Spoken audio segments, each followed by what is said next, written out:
आपने मारियो बाबूजी, अगर मर गए तो अपने सबके पाप चढ़त। अई बेर छोड़ दिलिए हुए सार, अगला बेर से हमार बेटी के तरफ आँख उठा के देखला तो आँख निकाल का गुलेटी में फंसा का आम तोड़बो आम।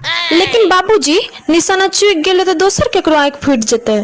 अरे ना केना निशाना चूक जेते, हमरा खाली मतिया बिंद भेल अछि, आन्हर नहीं छी हम जे निशाना चूक जेते। नहीं देखा वहाँ के बेटी दिस घुर का कहियो नहीं कक्का, ई सर पक्का देखत फेर से बहिन के तरफ। हम तो कहे छी एखने एकर आँख निकाल लियो। एखन कथी से निकालबे, औजार नहीं आने छी हम। माछक मूरा में से तो अंगुरे से आँख निकाल दे छिए, आ एकर आँख निकाले ले अहाँ के औजार लागत।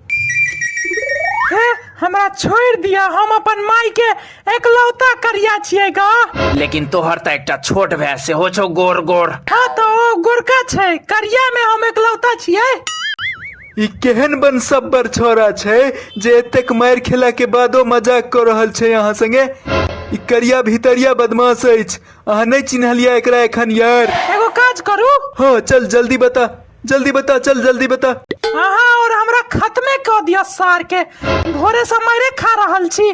ककरा सा? छाली चोरा के खे के जुर्म में भोरे भोरे बाप घर में बंद क लठिएल के, आ घर से बाहर निकललो तो मैं के पीठ पर बेलना, मैं जे छै से हमर पीठ पर बेलना छाप देलक, आ रहल सहल कसर अहाँ से पूरा क देलो।